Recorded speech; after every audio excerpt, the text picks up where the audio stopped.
Today I want us to consider some thoughts from Psalm 24. And we're just going to be focusing on the first 5 verses of this psalm here today.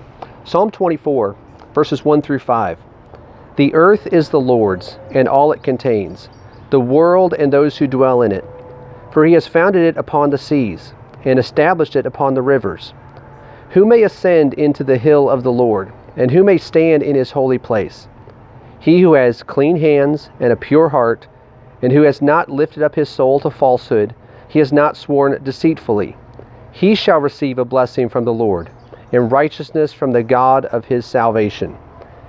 The psalmist here in this passage asks the question, who may ascend into the hill of the Lord? But before we answer that question, we need to first understand why this is something that would be desirable. Why would the psalmist be asking about this? Why should we be asking this question about how can we ascend into the hill of the Lord? When he talks about ascending into the hill of the Lord, he's talking about being in the presence of God. Why is that desirable?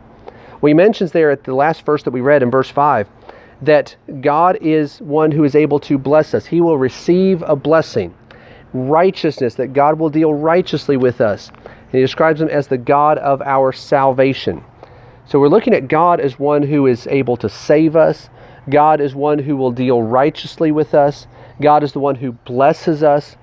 And when we ascend into the hill of the Lord, that means we are able to be in the presence of God. And we're able to enjoy all of these blessings and benefits that come by being in fellowship with him.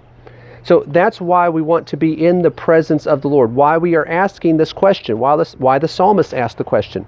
Who may ascend into the hill of the Lord? And then he gives basically 4 characteristics that one needs to have in order to ascend into the hill of the Lord. He mentions these in verse 4. That we are to have clean hands. We are to do what is right. And we are to avoid doing what is wrong. We are to keep sin from our lives. We are to follow the will of God. He says those who have a pure heart, that our motives are upright, that we are walking in integrity, that our heart is not corrupt, our thoughts are not wicked, but we have a pure heart. He says that he has not lifted up his soul to falsehood. We're not following after what is wrong, with what is false. We're following after what is true and what is good and what is from God. And then the 4th thing he says, he's not sworn deceitfully.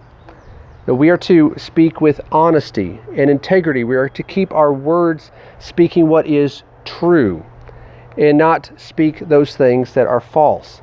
And so he mentions these are the characteristics we are to have. We are to do what is right. We are to keep our thoughts and our hearts pure.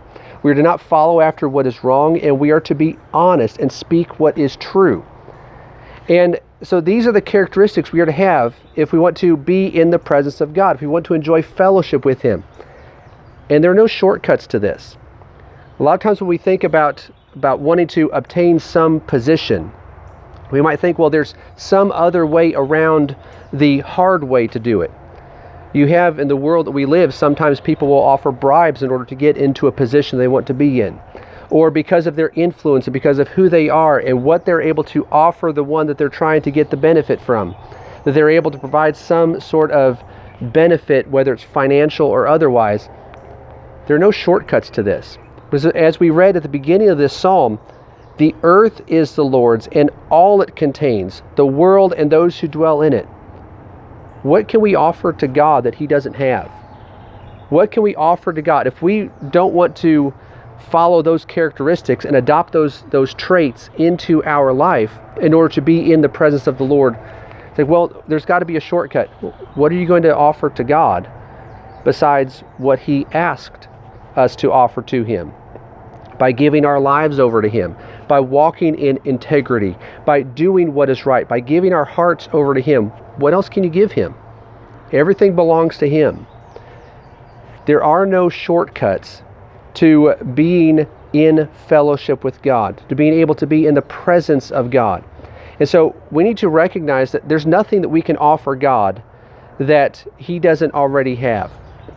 There's nothing that we can give him to provide a shortcut to where we're wanting to be in his presence. So we just simply need to focus on what the psalmist said. Focus on those characteristics. Do what is right. Have a pure heart. Not follow after what is false. And speak, our words have to be with integrity and honesty. And if we do that, we can be in the presence of the Lord. We can ascend into His holy hill. We can have fellowship with Him.